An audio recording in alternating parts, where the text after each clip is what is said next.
Curso Internacional de Hematología Diagnóstica. Para esta segunda programación tenemos el tema de las anemias normocíticas y normocrónicas, macrocíticas y normocrónicas. Se ha programado estos 3 días de jornada. El primer día tiene el contenido de anemias hemolíticas por defecto de membrana, anemias hemolíticas por defecto en la hemoglobina. Y el día martes, el día de mañana, 22 de junio, se desarrollará el tema de anemias hemolíticas por defectos enzimáticos. Y el día miércoles concluiríamos con anemias megaloblásticas. Nuestro docente, como ustedes, algunos ya lo conocen y los que están ingresando recién, es el químico Emanuel, invitado especial, profesional de excelencia del país hermano de México.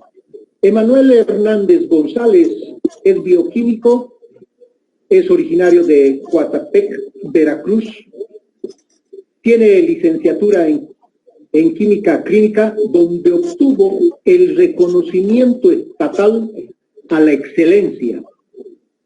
Es posgraduado con la especialidad de hematología diagnóstica por laboratorio por el Instituto de Hematopatología con mención honorífica. Actualmente imparte conferencias, cursos a nivel internacional.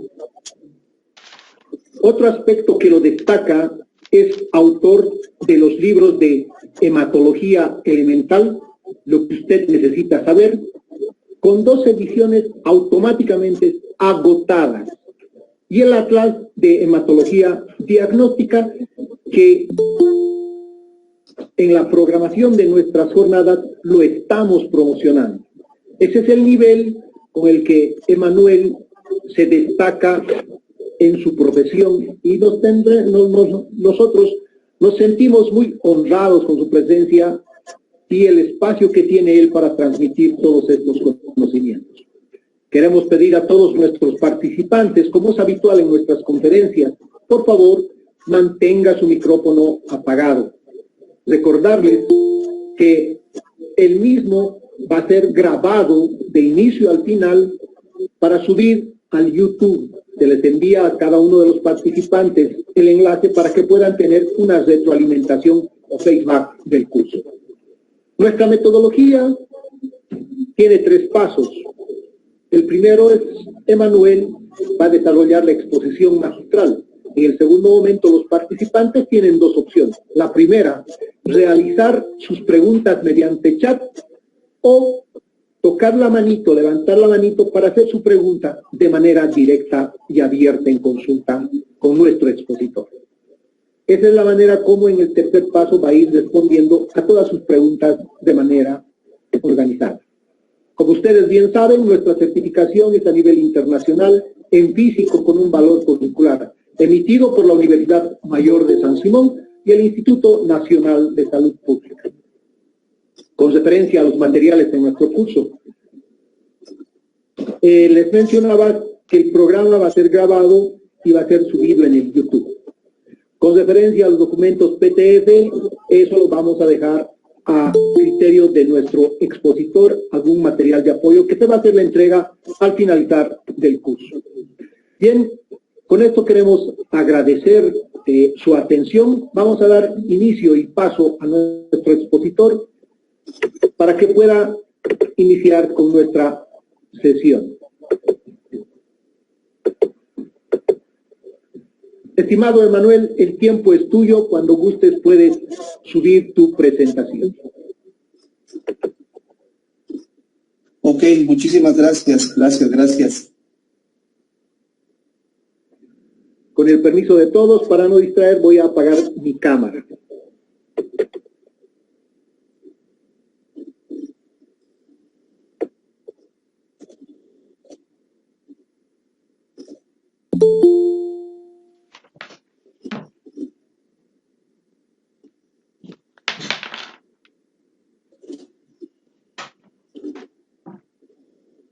Mi querido amigo no me deja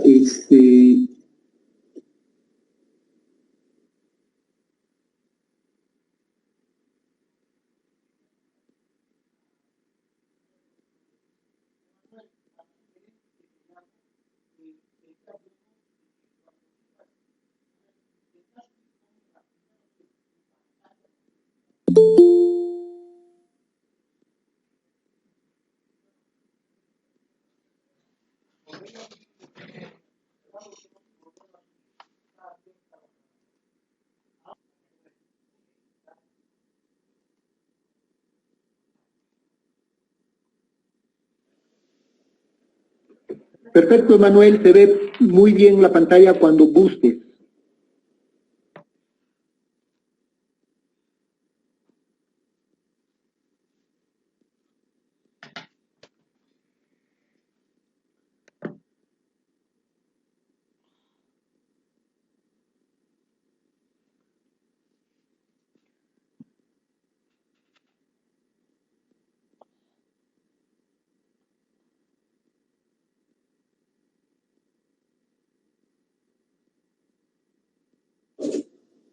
Bueno, ¿me escuchan?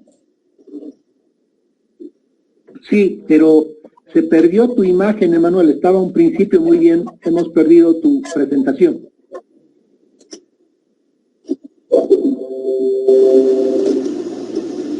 Perfecto, ahora sí. Ahora sí, cuando gustes, Emanuel. Ok, mis queridos amigos, una disculpa por esos problemas técnicos. Antes de comenzar, me gustaría que me comentaran si hay alguna duda pues de lo que vimos la sesión pasada. Si no hubiera dudas, empezamos con este nuevo grupo de anemias.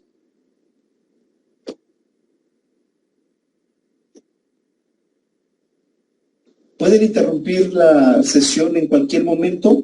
Abran su micrófono porque yo no puedo ver si alguien me levanta la manita o algo.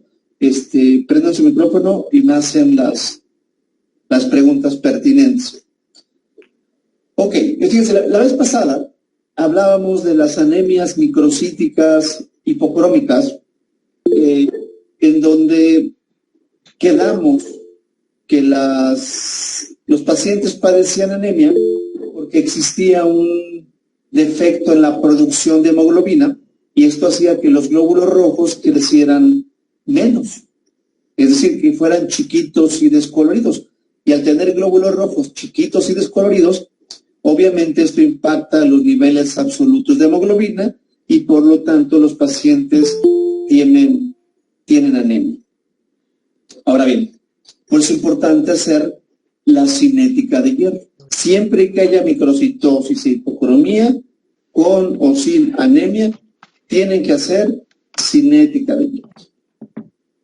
Ahora, en este nuevo grupo de anemias, que son las anemias normocíticas normocrómicas, por definición serían aquellas donde el volumen, es decir, el tamaño de los glóbulos rojos, en promedio, sería normal, de tamaño normal, pues, con un color normal, por eso son normocrómicas. Anemias normocíticas normocrómicas, anemias donde los glóbulos rojos son, en teoría, normal de tamaño, con el color normal. Es decir, no les falta hemoglobina. También la pregunta del millón es, ¿por qué si son de tamaño normal, con el color normal, al menos en clasificación, por qué hay anemia? La respuesta es muy simple. Apúntele. Las anemias normocíticas normocrómicas se producen por disminución en el número de glóbulos rojos. Las anemias hemolíticas, las anemias normocíticas normocrómicas se producen por disminución en el número de glóbulos rojos. Por eso hay anemia. A pesar de que son de tamaño normal, con el color normal, hay anemia porque son pocos, disminuyen. Ese es el problema. Siguen surgiendo preguntas. ¿Por qué ahora son menos? ¿Por qué la gente tiene menos eritrocitos, menos glóbulos rojos? Y básicamente hay tres explicaciones, tres respuestas. Apúntele. Causas de anemias normocíticas normocrómicas. 1. Aumento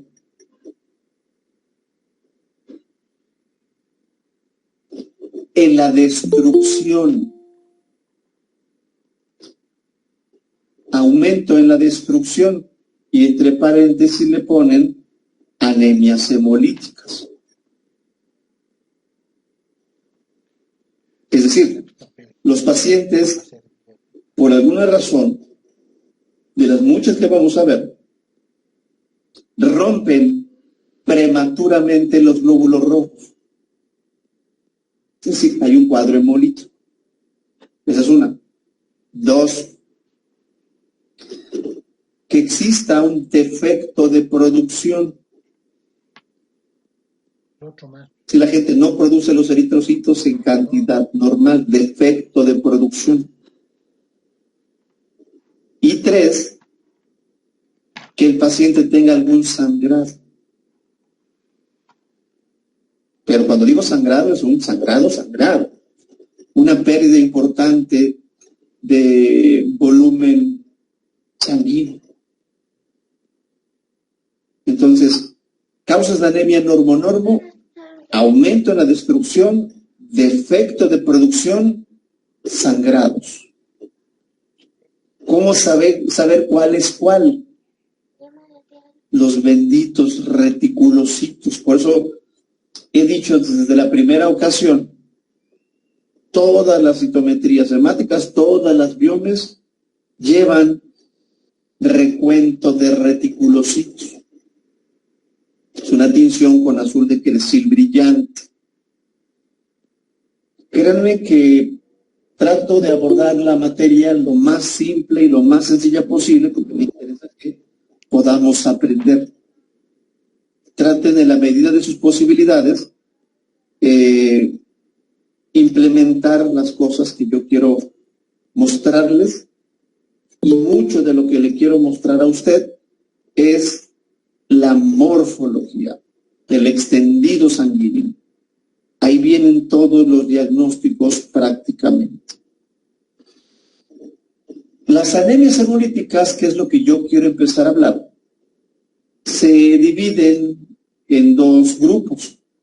Anemias hemolíticas que son hereditarias, o en su defecto anemias hemolíticas que son adquiridas. Cuando hablamos de hemólisis, lo primero que se les viene a la mente seguramente debe ser algo como que sí, la hemólisis no es normal. Estamos equivocados. La hemólisis es un proceso totalmente fisiológico. La hemólisis es fisiológica, que es lo patológico, que se pase de tueste, que sea mucha. Eso sí es patológico, pero de entrada eso es normal. ¿Por qué? Porque todos los días se nos muere la 120ª parte de los glóbulos rojos. Los glóbulos rojos tienen una vida media que oscila los 120 días. Después de los 120 días, está condenado a morir, a que se rompa, pues. Y eso es fisiológico. Ojo con eso. Y apúntale. La hemólisis fisiológica en el cuerpo, o sea, lo que es normal, pues, la hemólisis fisiológica en el cuerpo es 90% extravascular y 10% intravascular. 90 extra, 10 intravascular. Dicho de una manera más sencilla, 9 de cada 10 glóbulos rojos que se mueren en el cuerpo, 9 de cada 10 se mueren no en circulación, no dentro de los vasos, sino más bien por fagocitosis, por parte de macrófagos, en el vaso, en el órgano vaso. Y solo 1 de 10 se moriría circulando. A eso me refería con 90 extra y 10 intra.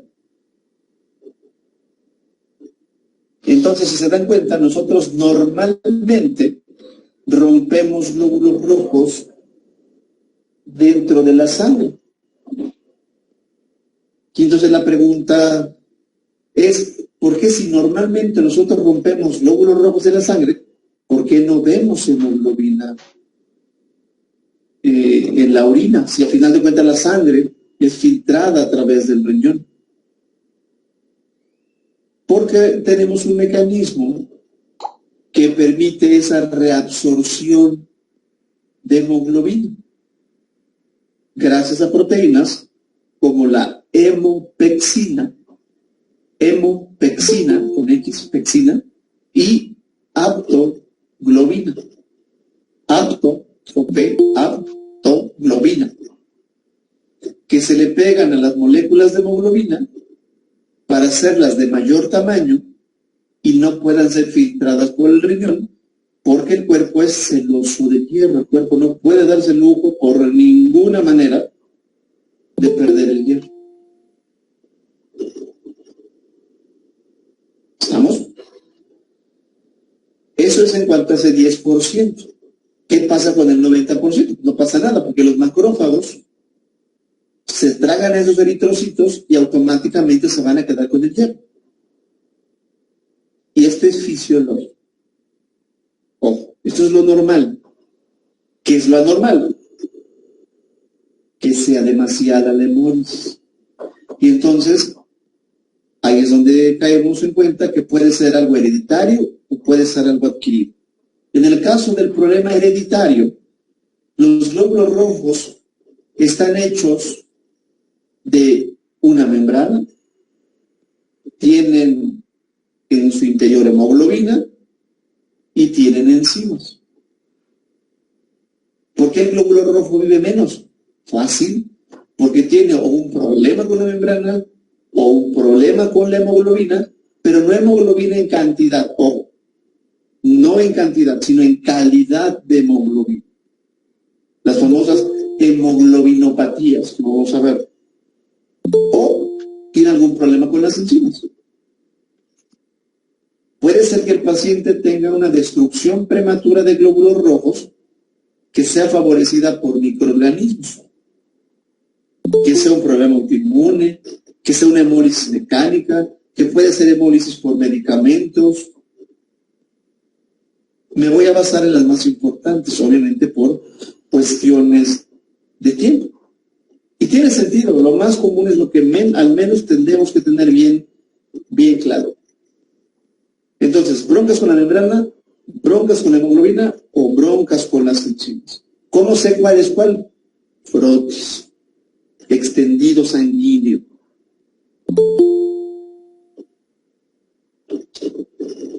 Y entonces, fíjense, vamos a aprender con casos clínicos. Paciente masculino, niño, con historia de ictericia desde el nacimiento, amarillito, con discreta esplenomegalia, y fue diagnosticado como hepatitis. Por obvias razones, porque tenía un color amarillo. No quiere decir que todo paciente que se ponga amarillo sea hepatitis. Ni todo paciente que se ponga amarillo seguramente es una anemia hemolítica. No lo sé. Pues es importante que ustedes hagan los estudios de laboratorio, que ustedes se preocupen por la clínica de los pacientes y que vean el microscopio. Siendo nuestra segunda semana de clases, vuelvo a decirles, un químico sin clínica no es nada. Usted tiene que saber esto para interpretar mejor lo que puede revisar al microscopio y el paciente le pueda ir mejor. Entonces, fíjense, un peque de 8 años tiene 8.9 gramos de hemoglobina, cuando yo esperaba 12.5. Acuérdense, de acuerdo a la edad, sexo, altura sobre la cual habita el paciente. Son factores que me permiten saber si hay anemia o no. En este caso está muy claro, 8.9. Volumen de 83.9, o menos es 83, por eso es normocítica. Concentración de 4 letras, que es la que decimos que nos puede dar el color de los glóbulos rojos, 36.8. Cuando lo máximo es 36. Es decir, tiene un poquito más de concentración de hemoglobina de la que yo esperaría. En sentido estricto, estaríamos hablando de hipercromía. Pero no existe una clasificación que sea normocítica hipercrómica. Es decir, la hipercromía es relativa. Entonces apunten también como un dato para que no se nos olvide. Las anemias hemolíticas se estudian dentro del grupo de las normonormo. ¿A qué voy con esto? Que siempre va a ser normonormo por clasificación. Ahorita vamos a entender por qué es esto. Normonormo. Entonces, ¿por qué si tienen glóbulos rojos de tamaño normal, que incluso tienen un poquito más de hemoglobina? Porque hay anemia. Porque tiene disminución en el número de glóbulos rojos. Por eso hay anemia. Retis. El recuento de retis es sumamente importante. Si se dan cuenta, aquí el conteo absoluto, que es lo que tienen que hacer ustedes, es de 200,000, cuando lo máximo es 100,000. ¿Qué quiere decir? Está produciendo de más. Su producción de células está aumentada. ¿Por qué? Seguramente por un cuadro de Morris. Si este recuento fuera bajo, que tuviera 30,000 o 20,000, entonces hablaría que esta disminución de eritrocitos está asociada a un defecto de producción, como lo que sucede en la insuficiencia renal crónica, que prosigue frotis. Entonces quiero que noten esto. Estos eritrocitos son más pequeños en comparación con los que tenemos alrededor. Incluso tiene más color este que este, este que este, este que este, este que este. No sé si lo ven. Tiene un color más intenso. Esa es la hipercromía, un color más importante. Y me gustaría que me dijeran, que abrieran su micrófono con toda la confianza del mundo, porque sí me interesa que esto sea interactivo. Y me dijeran, ¿esta célula tiene más hemoglobina que esta? Prendan su micrófono y me digan sí, o me dicen no.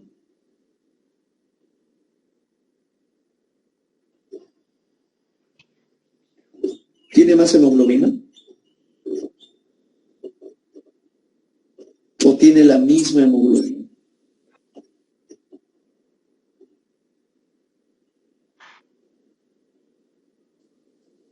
Tiene la misma hemoglobina. Tiene la misma hemoglobina, correcto. Oiga, pero se ve más intensa, ¿no? Sí, porque le falta membrana. Esa es la bronca. Estos son los esferocitos. Este es esferocito, este es esferocito, este es esferocito, este es esferocito, este es esferocito.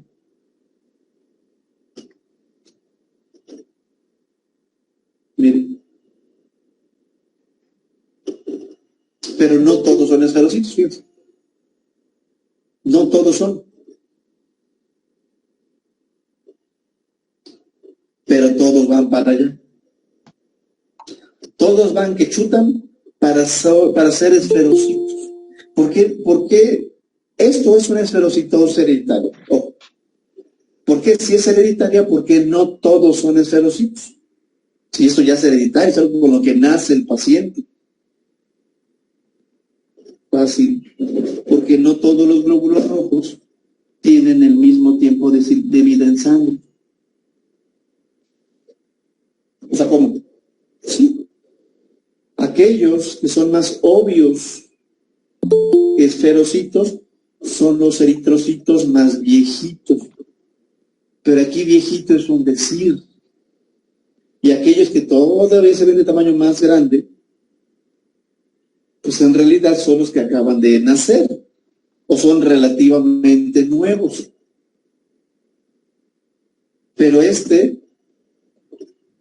después se va a convertir en sí,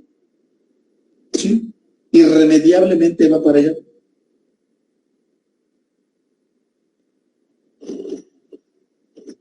Entonces, nosotros sabemos que los glóbulos rojos viven aproximadamente 120 días. ¿Qué es lo que pasa en las esferocitosis hereditarias? Apúntenlo. Los glóbulos rojos viven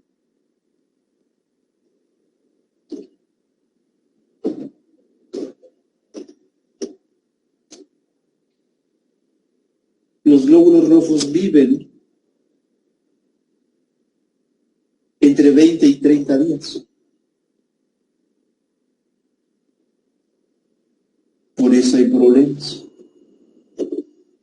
Viven muy poquito tiempo. Se rompen tan rápido que la capacidad de la médula ósea para poder reponerlos con la misma rapidez con la que se destruyen no es suficiente. Y entonces tenemos un déficit de producción en el sentido de que no se reponen tan rápido, porque se mueren muy rápido. Por eso hay anemia. Los glóbulos rojos son células extremadamente flexibles, pero en el momento que se pierde membrana, se pierde flexibilidad. Y al perder flexibilidad, cuando llegan al órgano vaso, ya no pueden pasar a través de los vasos sanguíneos del órgano vaso. Es decir, el vaso es un órgano donde la circulación es abierta. Hay vasos sanguíneos que se abren y literalmente la sangre está contenida en ese órgano. Si nosotros decimos que tenemos 4,5 litros aproximadamente de sangre del cuerpo, al menos medio litro no está circulando. Medio litro está en ese órgano secuestrado. Y entonces resulta que hay extremos de los vasos que son abiertos y extremos de vasos que son cerrados. Entonces, para que las células vuelvan a salir a la circulación o literalmente nacer otra vez a la circulación, pues tiene que ser muy flexibles, como es un vaso que está cerrado. El vaso cerrado tiene poros muy pequeños. Y esos poros, que son muy pequeños, únicamente le permitirían el paso a aquellas células que están en perfectas condiciones de flexibilidad. Y entonces plaquetas pasan sin problemas, leucos pasan sin problemas, eritros normales pasan sin problemas, pero un esferocito, y es otro caso, un esferocito ya no. Un esferocito es muy rígido, muy rígido. tanto ya no pasa a través de esos poros que yo les comento, llega un macrófago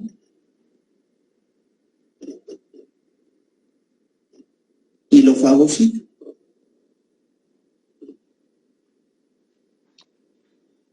¿Qué le interesa a los macrófagos de los eritrocitos? El hierro. ¿El hierro dónde viene? En la hemoglobina. ¿En qué parte de la hemoglobina? En lo que conocemos como grupo M.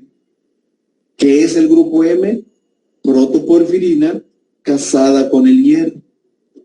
Para quedarme con el hierro, ¿qué me estorba? La protoporfirina. Y el producto de degradación de la protoporfirina se llama biliverdina, que se convierte en bilirrubina, que en un principio no es conjugada, y se le conoce como bilirrubina no conjugada o bilirrubina indirecta, que se produce en tales cantidades en este tipo de pacientes que le dan una coloración a la piel amarillenta. La conjuntiva de los ojos se pone amarilla. Es lo que la gente llama ictericia. ¿Qué tan amarillo se pone? Pues depende del grado de hemólisis que tenga el paciente. ¿Cómo supimos que esto pudiera ser una esferocitosis hereditaria?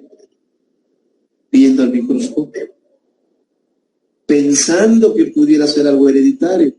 No estoy diciendo que cuando usted vea esferocitos, automáticamente debe de pensar en esferocitosis hereditaria. Pues sería algo no muy prudente.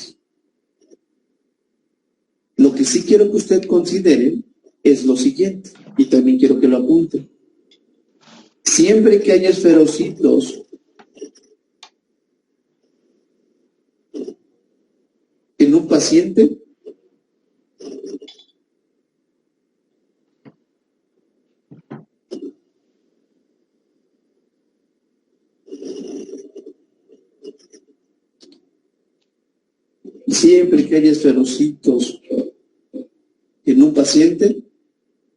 tengo que hacer CUMS directo. La prueba de CUMS directa.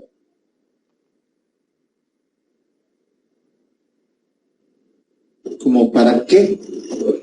Como para demostrar si tienen o no esos glóbulos rojos anticuerpos pegados en la membrana. Porque si yo logro demostrar que los anticuerpos son positivos, porque el CUMS es positivo,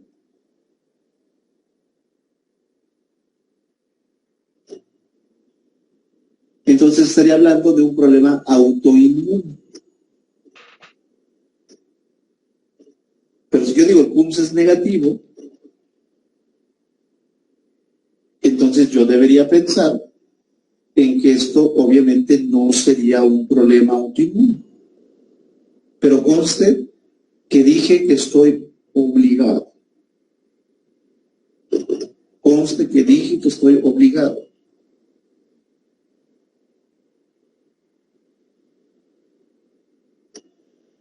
Que prosigue. Bueno, pues obviamente informarlo en mi reporte, sugerirle al amigo doctor que haga algunas pruebas, como el estudio familiar, preguntarme por la clínica, porque ahí está el detalle. Aquí en esta fotografía ya son casos diferentes, porque quiero que vean que no siempre los casos son iguales. Y estoy hablando de la misma patología que es esferocitosis hereditaria. Aquí, por ejemplo, quise evidenciarles eritrocitos que tienen como un chipote. Se llaman células pinzadas. o eritrocitos pinzados.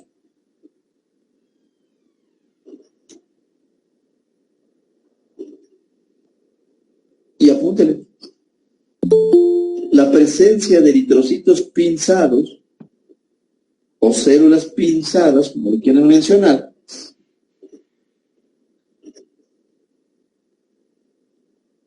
se asocia a deficiencia de la proteína de la banda 3, ahorita voy a hablar de eso. Se asocia a la deficiencia de la proteína de la banda 3.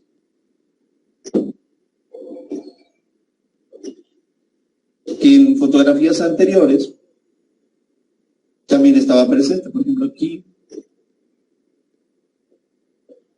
aquí,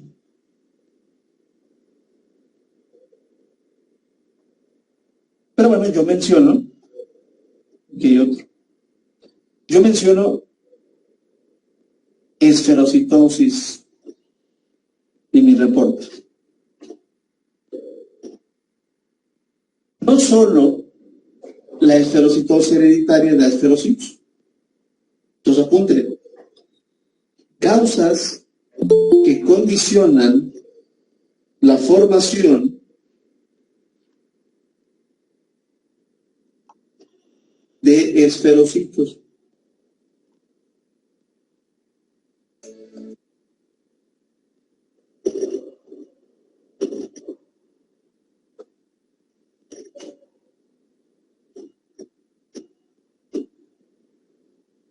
Causas de formación de esferocitos.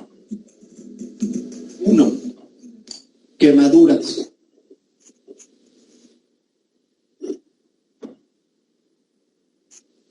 Quemaduras, ya sea por calor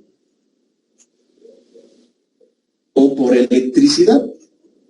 Se electrocutó, se quemó, pero bueno, quemaduras.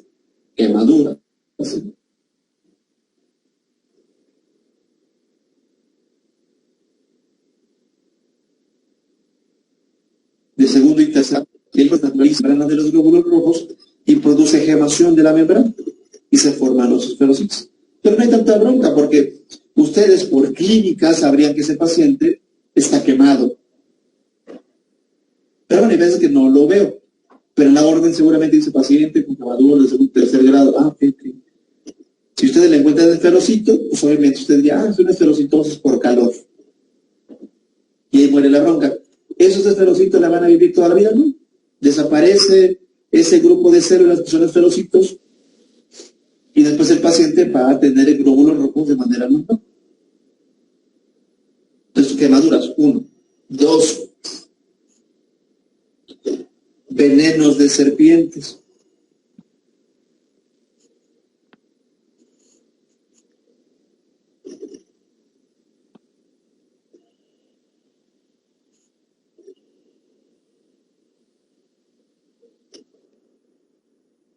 Venenos de serpientes. Al paciente lo mordió una serpiente. Pero en este caso no conozco las serpientes que hay en su zona.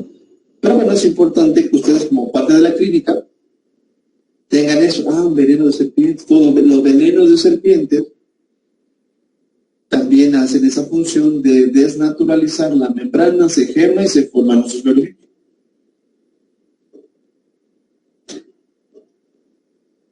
Otra. Pacientes con algún proceso séptico. Pacientes con sepsis. Esa es otra bronca. Ese ya es otro problema. Pero también se van a ver esferocitos. Otra, la que ya mencioné, anemia hemolítica autoinmune. Es otro problema. Por su curso. Entonces, ¿cómo llego a final de cuentas a una probable esferocitosis hereditaria? ¿Está quemado? No. ¿Lo mordió la serpiente? No. ¿Tiene datos de infección? No. ¿El CUMS es negativo? Sí. ¿Qué edad tiene el paciente? Es un niño. Entonces seguramente por la edad porque no hay clínica que sugiera la formación de esferocitos, entonces debe ser algo hereditario. Sí, debe ser algo hereditario. Me aloco y digo, ¿ya tiene usted esferocitosis hereditaria? No, no puedo. Por eso necesito el estudio familiar. Entonces yo de entrada lo reportaría como anemia normocítica normocrómica con presencia de moderados abundantes esferocitos, que serían eritrocitos microcíticos hipercrómicos. Y basofilia difusa porque es parte de lo que ustedes van a encontrar. Y que dependiendo de lo que usted está viendo, sugiere CUMS directo, y si lo tiene a la mano lo hace, y estudio familiar, con la finalidad de confirmar o descartar una probable esferocitosis hereditaria. Por eso pido el estudio familiar. Apúntele, la esferocitosis hereditaria se hereda de manera autosómica dominante.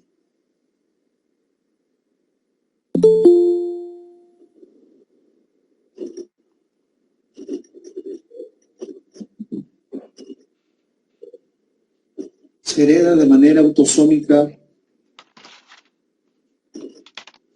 dominante. Traducido al castellano, quiere decir, si yo tengo esferocitosis, mi papá o mi mamá la tiene. Eso significaría dominante. Que uno de los dos la tiene, que me heredó la enfermedad.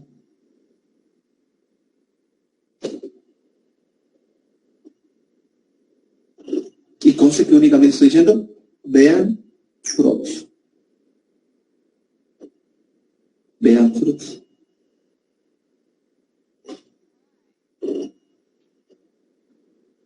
Entonces,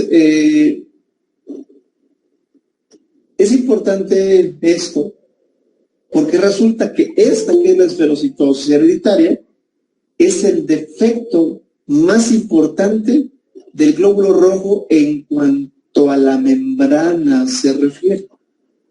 No es el único, pero sí es el más importante. Entonces, considérenlo en ese rango, que es el más importante. Como el defecto de membrana, la que lleva a mano, la más importante, la más frecuente, es la esferocitosis hereditaria, que se produce, apúntale, la esferocitosis hereditaria se produce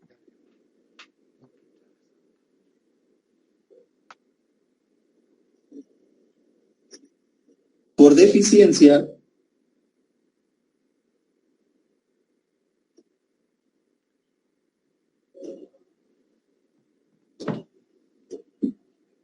de las esferocitosis hereditarias se producen por la deficiencia de 1. Y el orden en el que se los voy a decir es también el orden de la frecuencia. 1. Deficiencia de anquirina, de la proteína que se llama anquirina. 2. Deficiencia de la proteína que se llama proteína de la banda 3, que ya mencionamos hace rato. 1. Deficiencia de anquirina. 2. Deficiencia de banda 3. 3. Deficiencia de proteína 4.2, que sería este, es un esquema, obviamente. Deficiencia de proteína 4.2. Y en casos más raros, deficiencia de beta-espectrina. Deficiencia de beta-espectrina. Entonces, anquirina, banda 3, 4.2, beta-espectrina. La membrana del glóbulo rojo es una bicapa de lípidos que se sujeta literalmente a otras proteínas que funcionan como unas ligas, como un resorte. Por eso los glóbulos rojos son muy flexibles. Entonces, para que la bicapa de lípidos sea estable, necesita estar agarrada de una condición que se le conoce como subesqueleto. o citoesqueleto submembranoso. Y para que esto sea normal, se necesita tener todas las proteínas. ¿Qué pasa, por ejemplo, si me faltara la anquilina? Que entonces van a existir porciones de la membrana que ya no van a estar agarradas, que no van a estar engrapadas a las ligas, pues. Entonces, esta porción de la membrana es inestable. Por lo tanto, se van a empezar a formar vesículas que no son visibles al microscopio de luz, pero que eventualmente me van a permitir que el glóbulo rojo vaya perdiendo membrana, son las microgemaciones, para que eventualmente pase de ser un disco bicóncavo a un esferocito. Falta la anquilina, se pierden lípidos y eventualmente la fusión de la membrana se lleva a cabo. Si la membrana se sella, pues, pero está constantemente lípido, pierde lípidos, hasta que se forman los esferocitos. Fácil, ¿no? Qué fácil se ve eso. No sé si tengan alguna preguntita de este tema, mis queridos amigos.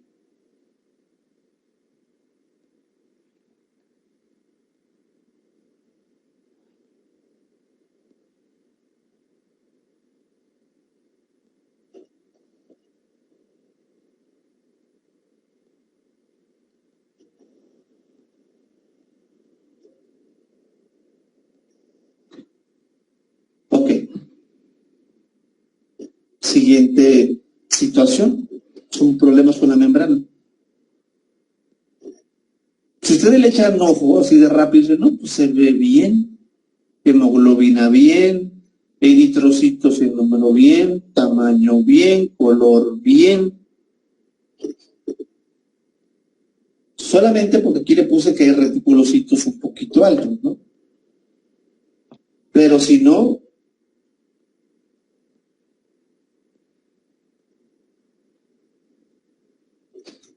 la verdad, yo creo que muy seguramente, y es entendible, cuando alguien tiene una biometría normal, dice, no, pues todo está bien, no creo, ¿verdad?, que el paciente tenga algo. Y posiblemente diga, no, pues no le voy a hacer frotis, no le voy a hacer extendido sanguíneo, porque todo está bien, no creo que haya algo malo. Oh, sorpresa. El hecho de que la gente tenga una biometría en números normales, pues no quiere decir que no vaya a tener algo, como en este caso.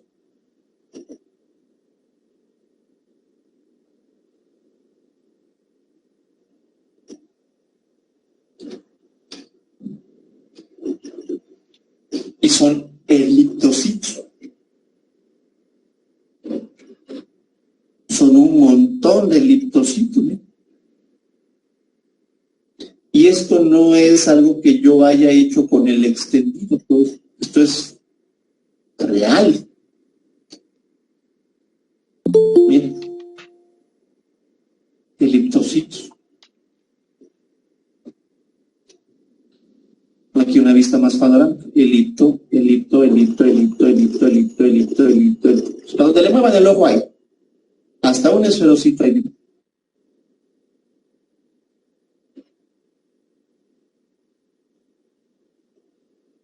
Entonces aquí pensaríamos, si son un montón de eliptocitos, en algo que se conoce como eliptocitosis hereditaria.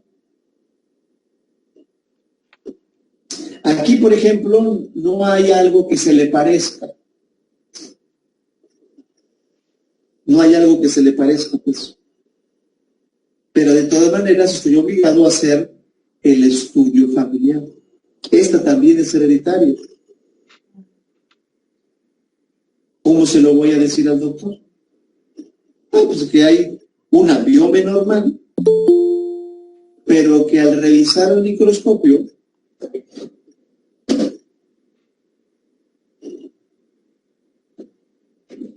encontré abundantes eliptocitos, que lo que yo creo es que es una eliptocitosis hereditaria, pero que sugiero el estudio familiar. Sugiero el estudio familiar.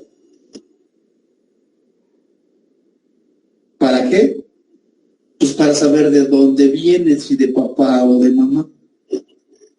También es autosómica dominante.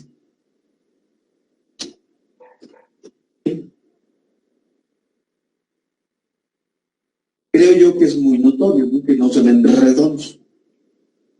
Claro que hay algunos que sí se ven más o menos redondones, ¿no? Este. Pero, al igual que la esferocitosis hereditaria, estos van que chutan para convertirse en eliptocitos.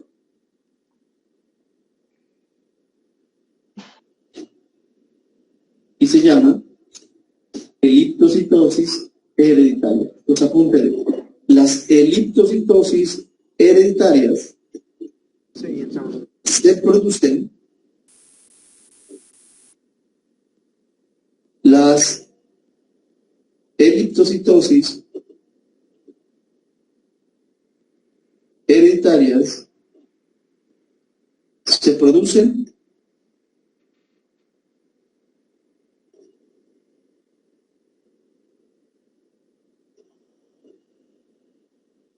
por deficiencia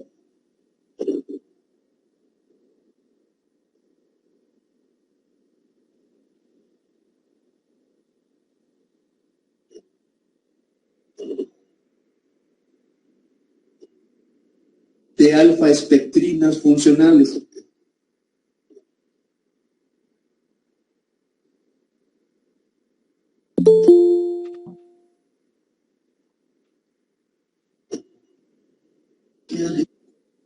Deficiencia de alfa-espectrinas funcionales. Entre paréntesis le ponen mutaciones. Son mutaciones en las alfa-espectrinas.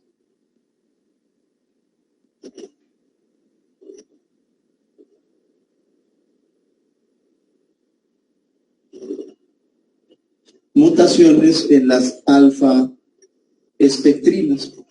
Me voy a regresar un poquito para ocupar el esquema. Es decir, mutaciones específicamente en las alfa-espectrinas. Las espectrinas son las ligas, como ya oportunamente les comentaba. Y entonces, fíjense, una alfa-espectrina, que en este caso está ejemplificada con un color azul, se une a una contraparte que es una beta-espectrina. Es decir, una alfa se une a una beta, pero esta beta después se une a una alfa y esta alfa se une a una beta y así viceversa. El problema está en las uniones de aquí. Aquí están las mutaciones que originan que las espectrinas alfas no tengan una buena zona de agarre con su contraparte beta. Ojo. No tienen una buena zona de agarre con la beta. Por lo tanto, háganse cuenta que para que me entiendan es como un resorte que se estira, y que se vuelve guango, como el resorte, pues sí, perdón por la expresión, pero me van a entender, el resorte del calzón, para que me entiendan. Tanto se estira, hasta que ya queda flojo, no pregunta. Así pasa en estos pacientes. Tenemos una falta de agarre entre espectrinas que hace que los resortes sean más aguados, para una forma de explicación sencilla. Entonces, al quedar aguados, cuando el glóbulo rojo tiene que pasar por un capilar y tiene que hacerse más delgadito para pasar a través de él, las espectrinas se jalan y al jalarse se chispan, pues, se desensamblan y esto hace un reacomodo en el citoesqueleto que hace que el glóbulo rojo ya no sea redondo, sino más bien sea ovalado, sea elíptico. Esa es la eliptocitosis. ¿Es grave? No. No es grave. Pero tienen que decirlo, sí. Porque no vaya a ser que dos personas con el mismo padecimiento se encuentren, se gusten, se casen y hagan sus cosas y puedan tener un hijo homocigoto para el padecimiento, porque eso sí ya es más delicado. Ahí sí ya, para que vean, no está chida la cosa. Entonces, esa sería la eliptocitosis hereditaria, pero es un defecto de membrana.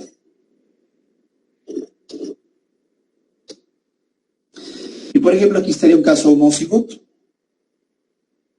Es una fotografía de mi amigo Alejandro Valencia, que en su página de Facebook es Cazadores de Bichos, que es con quien hice el material del látex. Entonces, nótese que a diferencia del anterior, aquí ya hay pedazo de eritrocito, pedazo de eritrocito, pedazos de eritrocitos, pedazos de eritrocitos, porque las uniones entre espectrinas son más graves. Por lo tanto, estos pacientes ya tienen un cuadro hemolítico severo, por lo tanto tienen anemia. ¿Cómo sé que es homocigoto o heterocigoto? De entrada, morfológicamente sí hay diferencias. Pero algo más fácil es el heterocigoto no tiene anemia. El homocigoto sí tiene anemia. Algo más práctico también. Papá, cáigale para acá. Jefa, cáigale para acá. No, nomás uno tiene. Entonces heterocigota. No, los dos tienen eliptocitosis. Entonces el chamaco es homocigoto para el padecimiento. No es tan complicado, solamente tienen que seguir el protocolo de estudio. Eliptocitosis hereditaria. Siguiente. Fíjense, nuevamente, una biome completamente normal. Aquí es un paciente masculino, obviamente asintomático, que se realizó un chequeo que toda la gente tendría que hacerse, ¿no? Entonces dijimos, no, está re bien. Está bien, o sea, todo numéricamente está bien. Vamos a hacerle frotis porque todas las biomes llevan frotis. Y entonces nos damos cuenta de que al hacer el extendido, pues no se ven algunas redondas, algunas se ven ya ovaladas. ¿Bien? Es más, se les ven como hendiduras. Se llaman estomas. Un estoma, dos estomas, dos estomas. Aquí se ve 1, 2, 3 estomas. Un estoma, un estoma. 1, 2, aquí se forma un 3, aquí 1, 2, 3. No se alcanzan a ver que tienen 3 estomas, otros tienen 2, otros tienen 1, unos no tienen nada. Pero sí se ve algo raro. 1, 2, 3. 1, 2. Estas células que estoy mostrándoles se llaman eliptoestomatocitos. Ojo, no son estomatocitos porque porque estomatocito sería aquel, como por ejemplo este, que solamente tiene un estómago. Pero aquí la diferencia es que no nomás hay de uno, sino más bien hay de dos, y ya les enseñó otro que tiene tres estómagos. Y esto es diagnóstico, esta morfología es diagnóstica de una enfermedad, pero que ni es enfermedad, que se llama ovalocitosis del sureste de Asia. Ovalocitosis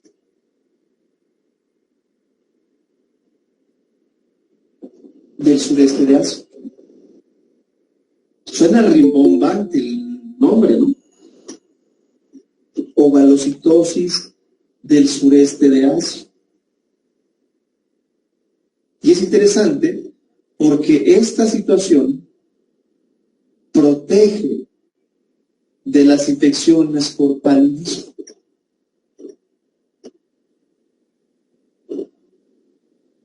Pregunta, ¿ustedes allá en el hermano país de Bolivia tienen paludismo?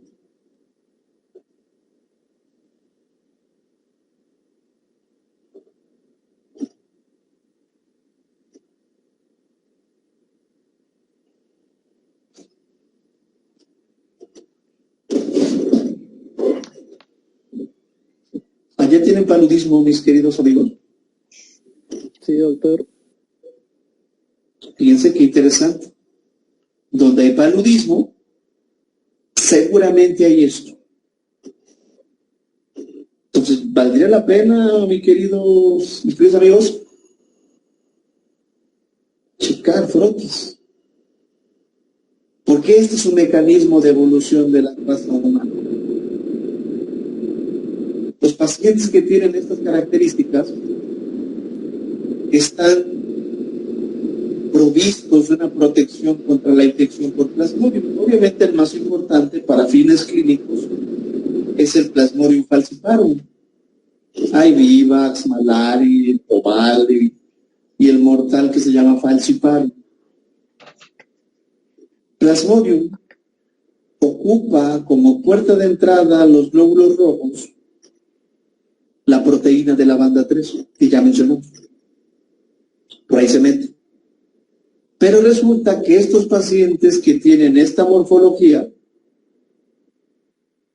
tienen un problema con la banda 3. Entonces apúntele, la ovalocitosis del sureste de Asia, la ovalocitosis del sureste de Asia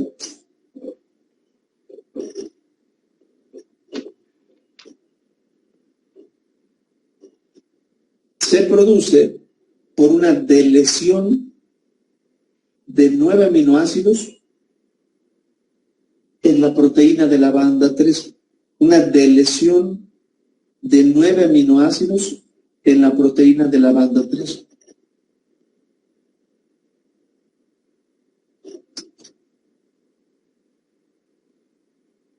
Obviamente, si a la proteína le faltan 9 aminoácidos, pues cambiaría su forma y por ende su función. Entonces resulta que estos glóbulos rojos que tienen esta proteína de la banda 3 diferente, empiezan a volverse anormalmente permeables al agua. Se empiezan a hidratar y se empiezan a hinchar. Por eso le forman estas hendiduras por hidratación. Eso es todo. Y la forma ahorita se las explico. Pero lo más importante es que al cambiar la forma de la proteína, Plasmodium ya no la reconoce con la misma facilidad. Por lo tanto, infectar este tipo de glóbulos rojos es más complicado. ¿Qué quiere decir esto? Que la infección es menos grave. Qué interesante es esto, ¿eh? Pero bueno, dijimos del sureste de Asia, pero aquí no estamos en el sureste de Asia. No, pero la migración de la gente es muy importante y nos quedó más que claro ahorita con la pandemia. Esta infección con coronavirus no inició en el continente americano, inició en Asia. Pero ya con la movilización, pues podríamos decir que ahora las enfermedades pueden estar en cualquier parte del mundo. Y no sería extraño que cuando ustedes empiecen a revisar cada vez más frotis en su zona, encuentren esto. Nosotros acá en México hicimos un estudio de pacientes mexicanos con esta alteración y la comparamos con la biología molecular de los asiáticos. Y descubrimos que los mexicanos tenemos el mismo problema. ¿Qué quiere decir? Que para nosotros esto fue algo importado. Y qué bueno. Entonces lo que yo esperaría es que allá ustedes también pudieran tener eso.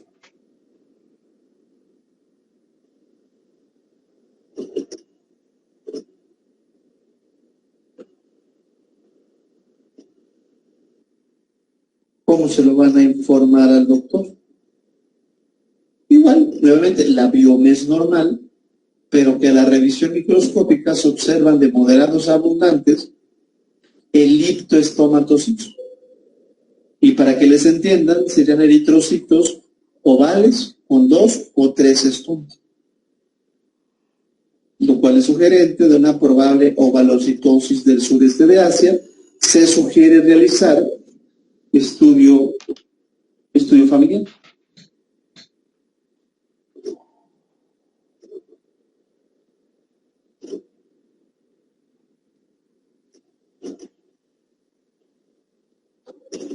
Así es como lo van a informar.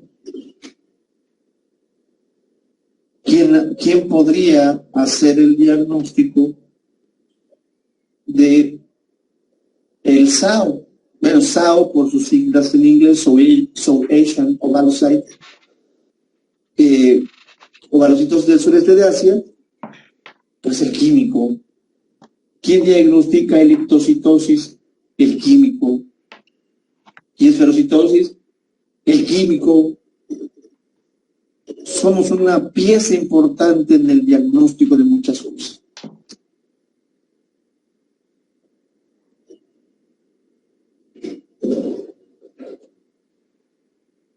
Y este es el SAO. Morfológicamente son diferentes. Seguimos hablando de defectos de membrana.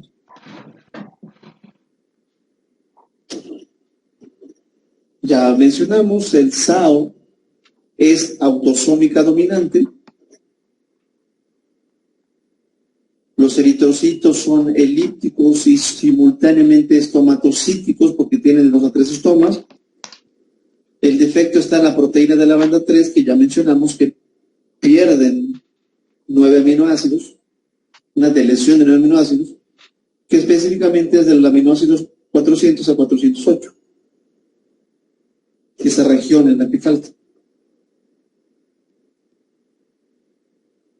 Y bueno, en el caso de la enfermedad fue descrita originalmente en el sureste asiático, como Indonesia, Malasia, Filipinas, y en nuestro país, acá en México, en Veracruz, Tabasco, Chiapas, pero también están en la Ciudad de México, Puebla, Toluca, Oaxaca. En varias partes del país tengo casos estudiados, para que tampoco se queden con la idea que nada más está limitada a ciertas regiones. Entonces, si ustedes algún día tienen un caso como estos, seguramente hay otro. Como son dominantes, si yo la tengo, mi papá o mi mamá la tiene. Si mi papá o mi mamá la tienen, mis tíos la pueden tener, mis abuelos, mis primos, mis hijos. Ahí está. ¿Qué es lo que pasa? si se acuerdan, es una bicapa de lípidos, la proteína de la banda 3, las ligas. Pero quiero que noten que esta proteína de la banda 3 queda sobre las ligas. Descansa, de alguna manera, sobre estas proteínas que son las ligas. Pero, ¿qué es lo que sucedería? No escuché bien, disculpe. ¿Ahí me escuchan? ¿Sí me escuchan bien? Sí, se escucha bien. Ah, ok, perdón. Estos pacientes que tienen la deleción de 9 aminoácidos van a tener una proteína de la banda 3 que tiene una forma diferente. Y entonces, lo que quiero decir es que esta proteína de la banda 3 se intercala con las ligas. Y cuando el glóbulo rojo se estira, esta proteína de la banda 3 se mete entre ellas y las traba. Y al trabarlas, esto explicaría por qué el glóbulo rojo ya no tiene la forma redondita.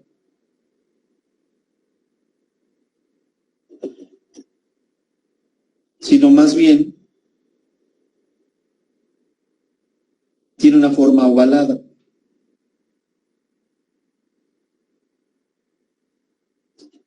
Y como dije que se vuelve anormalmente permeable al agua, se le forman esos estomas. Se hidrata, pues. ¿Qué es lo que le va a pasar? Se rompe. Se hidrata, se hidrata, se hidrata, se hidrata, hasta que ese glóbulo rojo está destinado a romperse. ¿En dónde se rompe? En la sangre. Pero no es tanta la destrucción como para cambiar el color del plasma y volverlo rojo. Ojo con eso, no es mucha como para cambiarle el color al plasma. Entonces el plasma sigue siendo amarillo. ¿Estamos? ¿Qué pasa cuando los glóbulos rojos se rompen? La médula ósea sin broncas lo repone. Cosa que como la hemólisis no es grave, la médula ósea puede producir para compensar la destrucción, cosa que no sucede en la esferocitosis hereditaria, donde es tan rápida la destrucción que no le damos chance a la médula de reponerlas porque no puede con la misma facilidad. Por eso en esos casos no hay anemia. Otro caso. No sé ustedes, pero como que yo ya me empecé a preocupar con que ahora resulta que las biomes que son normales también pueden tener algo. Sí. Sí. Pues si algún día quiere casarse, está en riesgo de casarse, la verdadera prueba de amor se llama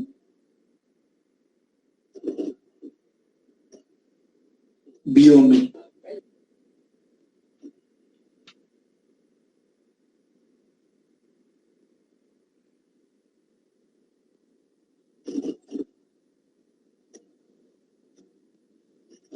Biome. ¿Me amas? Biome. ¿Quieres andar conmigo? Biome. Con frotis, con retis y con inducción. Oh.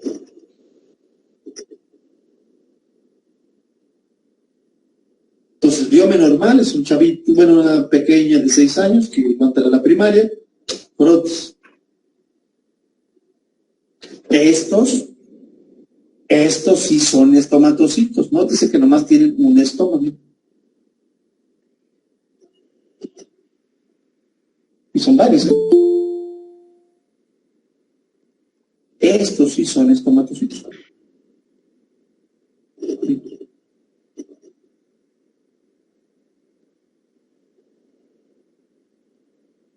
Que no tiene nada que ver, aquí es una vista más panorámica, que no tiene nada que ver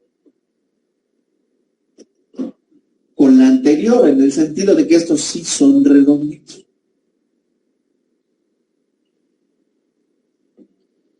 Los otros ya no eran redonditos.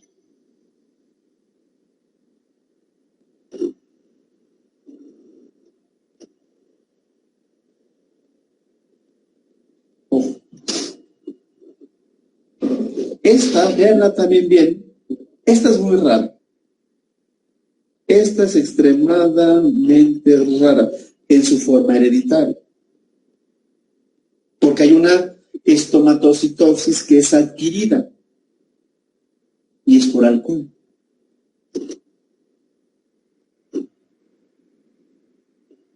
Entonces, ¿cómo llego a mi diagnóstico de estomatocitosis hereditaria? Pues estudiando a los padres. Pero también indagando si el paciente no ingirió previamente alcohol. Aquí en este caso una niña, ¿no? Pero habría que preguntarle al paciente si no ingirió previamente alcohol. Apúntenlo. El alcohol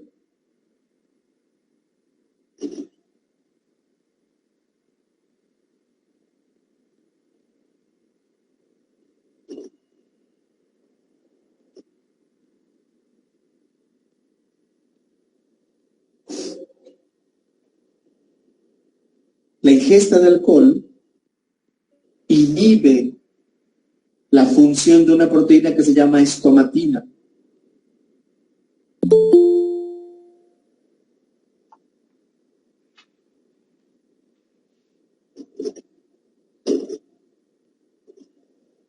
El alcohol inhibe la función de una proteína que se llama estomatina,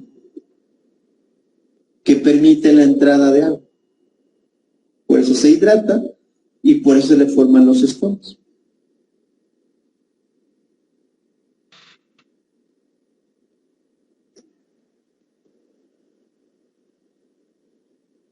¿Qué pasa cuando el alcohol desaparece? Entonces el glóbulo rojo saca el agua y se vuelven a formar, obviamente, en su forma original. Es una inhibición transitoria. Que es la más importante como causa de formación de estomatocitos.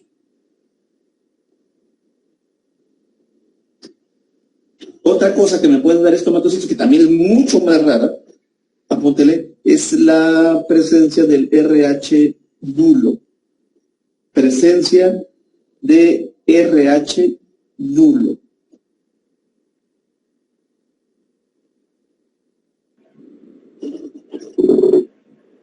Estimado Emanuel, mil disculpas interrumpirte, mil disculpas. Podemos recordar a nuestros participantes que si tienen alguna pregunta, pueden realizarlo habilitando su micrófono. Están levantando la mano varias personas. Emanuel está con la pantalla completa, no está viendo quiénes levantan la mano. Por favor, Emanuel, si puedes reiterar esa comunicación. Sí, claro, es lo que les comentaba en un principio, mis queridos amigos. Como yo no puedo ver quién levanta la mano, con toda la confianza del mundo, activen su micrófono para que me hagan la pregunta y yo se las pueda contestar.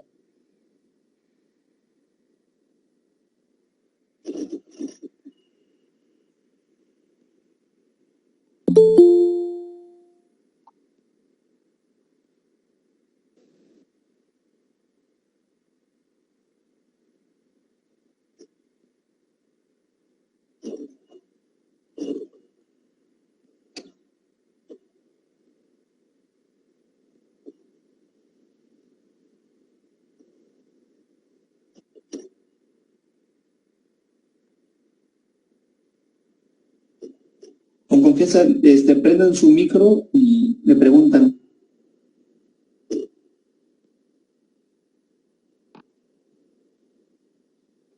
Doctora Jessica, levantó la mano, si fuera tan gentil de hacer su pregunta.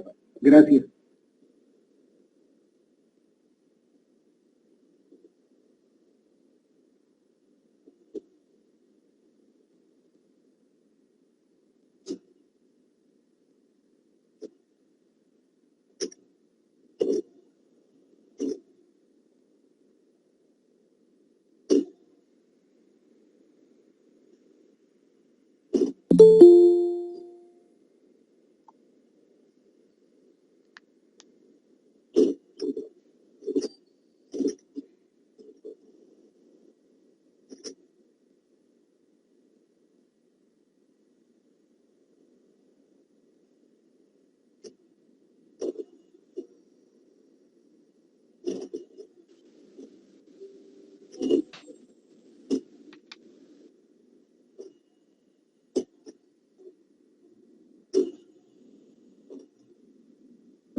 Ok, preguntas.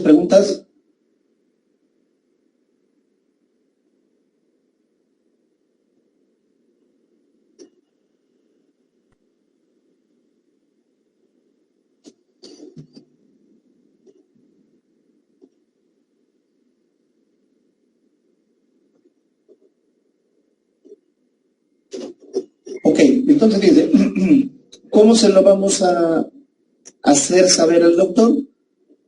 La biomia es normal, pero que al microscopio observamos abundantes estomatocitos y que lo cual puede ser sugerente de una estomatocitosis hereditaria, pero que es importante que hagamos un estudio familiar y un grupo sanguíneo con la finalidad de que de entrada, si el grupo es RH positivo, obviamente ya no va a ser un RH nulo. Si el RH fuera negativo, de todas maneras esto ya es un estudio más fino, que se tiene que hacer en banco de sangre para determinar si es un RH nulo, que bueno, sería extremadamente raro, ¿no? Son máximo 100 personas en el mundo que tienen este grupo. Pero bueno, en la clínica saber si este paciente no ingirió alcohol, que será la causa más importante de formación de estomatocitos, más que obviamente la misma estomatocitosis hereditaria.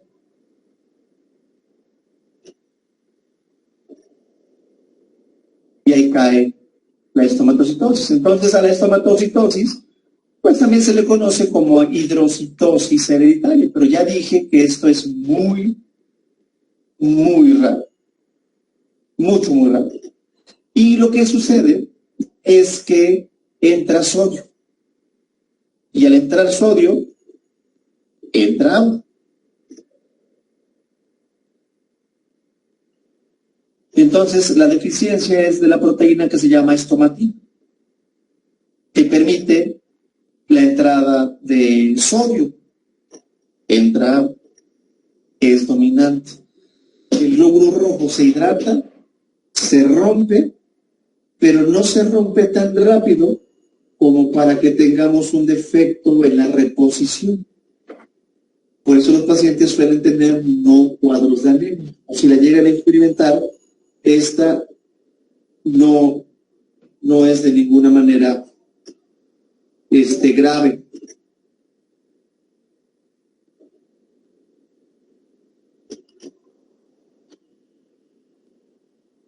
Y prácticamente ya para terminar con lo que teníamos programado, al menos yo, para poder desglosar el contenido de esta semana, déjenme platicarles de la acantocitosis hereditaria, que también es bastante raro. Es una anemia hemolítica, y aquí el problema radica en que existe deficiencia de beta-lipoproteínas.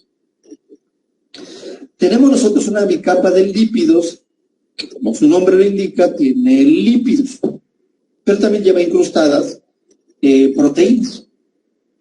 Pero cuando tenemos deficiencia de un grupo que se conoce como beta-lipoproteínas, se empiezan a acumular otro tipo de lípidos en la membrana, pero lo harían en la hemicapa externa. El glóbulo rojo es una bicapa, son dos capas, pues. Y hablaríamos de que hay una hemicapa interna y una hemicapa externa. Lo que se empieza a acumular en exceso son otro tipo de lípidos, como la esfingomielina, pero lo hacen en la hemicapa externa, por lo tanto empieza a hacerse más prominente. Y para mantenerse unida a la interna, a la hemicapa interna, se forman una especie de pliegues que no son de ninguna manera homogéneamente distribuidos en la membrana de los glóbulos rojos, ni son del mismo tamaño. No es como un equinocito que es como una corcholatita, sino hay algunos que están más largos que otros. Esa es la forma del acantocitos, que no nada más sufre el glóbulo rojo, sino muchas proteínas, muchas membranas celulares, como las neuronas, los enterocitos, las neuronas de la retina. Y para el diagnóstico necesito una electroforesis de lipoproteínas. El diagnóstico se empieza a hacer revisando al microscopio. Hay otras causas donde también se ven acantocitos o enfermedades donde se ven acantocitos, como el síndrome de coreacantocitosis, el síndrome de McLeod, la enfermedad de células I, la enfermedad de Wolman, y también la ausencia de vaso, el hipotiroidismo, la insuficiencia hepática grave, la desnutrición severa, la anorexia, son causales de la presencia de acantocitos. Por ejemplo, tiene prolongaciones que son muy espiculadas. Estos son acantocitos. No son los acantocitos más característicos, pero son acantocitos.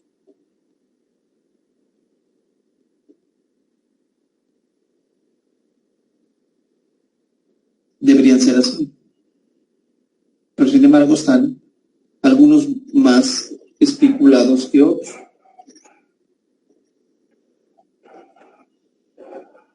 No están homogéneamente distribuidas en el glóbulo rojo. Estos son los acantocitos de una acantocitosis hereditaria, que como acabo de mencionar, son realmente muy graves. Entonces, mis queridos amigos, lo que se nos viene para la próxima sesión es hablar de las hemoglobinopatías. Hemoglobina S, la SC, la D, la G, que son importantes en este grupo de enfermedades. Ahorita basta con que sepan que los glóbulos rojos sufren de una destrucción prematura y que al menos por defecto de membrana, la causa más importante es la esterocitosis hereditaria. Para cuando hablemos la próxima sesión, que es mañana, hablaremos de que la más importante es la hemoglobina S. Y después veremos que la otra más importante con defectos de enzimas es la deficiencia de glucosa 6-fosfato deshidrogenasa. Entonces, no sé si ahorita tengan alguna pregunta. Sin pena, activen sus micrófonos, por favor. Sirve que escucho esa forma diferente de hablar que tienen para con los mexicanos, en comparación con nosotros.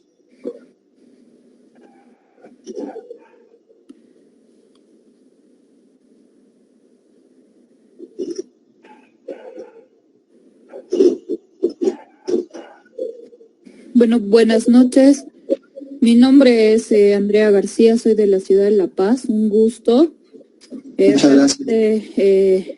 Toda la información que usted nos está brindando es muy enriquecedora para nosotros, ¿no? Bueno, en lo personal, actualmente, por lo que podemos ver o sabemos en nuestro país, hay bastantes laboratorios privados y también de la parte pública, pero la gran mayoría no hace estos estudios muy específicos. ¿Por qué? Porque se hace un trabajo de rutina, el cual no nos dejaría poder abarcar estas pruebas que son más específicas. Evidentemente hay laboratorios que sí hacen de manera específica y ya dejan de ser rutinarios, ¿no? En ese sentido, quisiera saber si usted podría recomendar ¿cómo decirle? Reactivo, o dónde yo puedo obtener más información para que yo pueda tener mi área de laboratorio, como sería hematología, más específica y no de rutina. ¿O cuál sería el primer paso para que yo pueda dejar de volverme un laboratorio rutinario para volverme un laboratorio más específico? Ok, Camilo, muchísimas gracias por su comentario. Aquí, créanme que muchas cosas de las que vamos a ver en este curso tienen que ver con la morfología. Eso es de cajón. Hasta ahorita hemos mencionado, por ejemplo, cinética de hierro. Eso lo pueden hacer ustedes en cualquier equipo automatizado que tengan para química clínica. Simplemente es cuestión de encontrar la marca. Acá en México, por ejemplo, el reactivo que yo ocupo para hacer cinética de hierro es de la marca Spinreac, es una marca española. No sé si allá en Bolivia llegue esa marca de reactivo, pero si no, seguramente alguna otra casa comercial podría ofertarles el reactivo para hacer la determinación del hierro en sangre. Esa es una. Otra cosa que vimos fue electroforesis de hemoglobina. Ahí hay una empresa que se llama Elena Laboratorios. Así se llama Elena Laboratorios. Que es un proveedor de membranas de acetato y les pueden vender las cámaras para electroforesis, la fuente de poder, para poder hacerlas de manera al menos manuales o semimanual. Y ya si no, hay otra empresa que se llama Sevia, que hace ya la electroforesis automatizada. Obviamente aquí yo entendería que es mucha la inversión, que se requiere una inversión fuerte, para poder montar esta prueba de electroforesis, y a lo mejor si mi laboratorio es pequeño, mi laboratorio es de rutina, pero créanme que los diagnósticos empiezan. Es un laboratorio de rutina, que hace las cosas de manera diferente, que hace reportes diferentes, porque no puede llegar un paciente a un estudio más avanzado si no existe un laboratorio como el de ustedes, que a lo mejor yo digo, pues yo soy chiquito, sí, pero es un chiquito bueno. No sirve de nada tener un equipo grande, automatizado, la mejor infraestructura, si ni siquiera tengo esa capacidad de interpretación y de análisis. Uno va a hacer todo lo mejor que se puede con lo que tiene, y yo sé que ustedes lo van a hacer.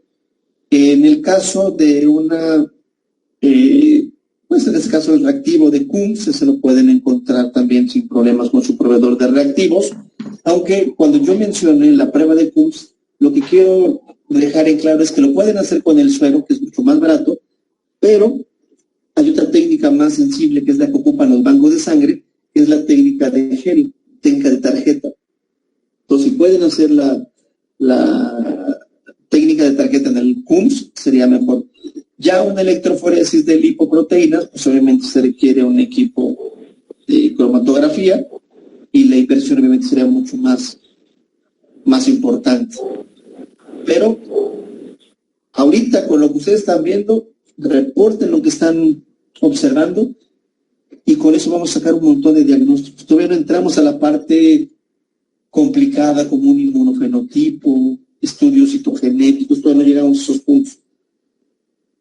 Pero esa es la base química y es lo que yo le puedo recomendar. A lo mejor tenemos un laboratorio chiquito, pero ese laboratorio chiquito le compite a los grandes en cuanto a interpretación.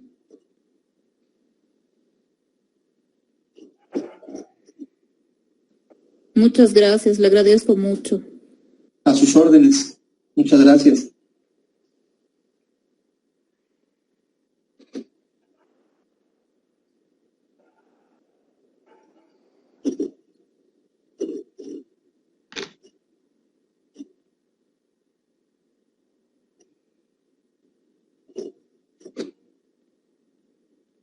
Hola, buenas noches, doctor. Hola, buenas noches. Yo tenía una pregunta. Estoy viendo que es muy importante la tinción de las placas como para el reconocimiento de la morfología de los glóbulos rojos. Mi pregunta es la siguiente. ¿Usted maneja ya el colorante panóptico o qué tipo de tinción emplea para observar sus placas? Esto le comento porque aquí en Bolivia mayormente nosotros utilizamos colorante panóptico por la cantidad de trabajo que tenemos y porque es rápido. O sea, ganamos más tiempo en el proceso de la tinción. Quisiera saber su opinión respecto. Gracias. Ok, ¿se puede ocupar la tinción rápida? Bueno, al menos aquí en México decimos tinción rápida. No es para mí, y eso es un título muy personal, como que la mejor tinción para sacar la fineza de muchas cosas. pero podría ser un buen tamizaje para poder ver esferocitos, eritrocitos, todo lo que hemos visto nos lo va a permitir ver sin problemas. La mejor tinción que yo podría recomendarles es la tinción del Wright, la tradicional, la que lleva su tiempo con el colorante, la que se le pone un buffer.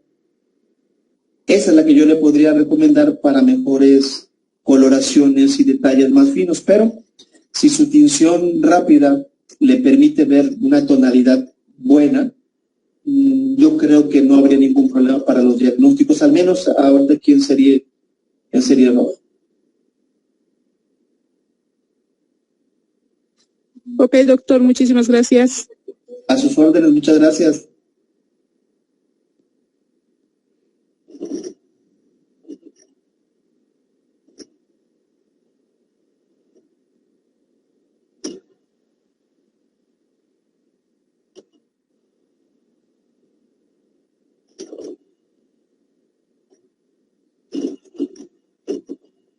¿Alguna otra preguntita, mis hijos? Buenas noches, doctor. Hola, buenas noches. Los eritrocitos pinzados por deficiencia de la proteína 3, ¿estos pertenecen a las anemias hereditarias? Así es, aunque, buena pregunta, aunque estos eritrocitos pinzados también se pueden ver en las anemias hemolíticas autoinmunes. Por eso para mí es importante que se haga el KUNS directo.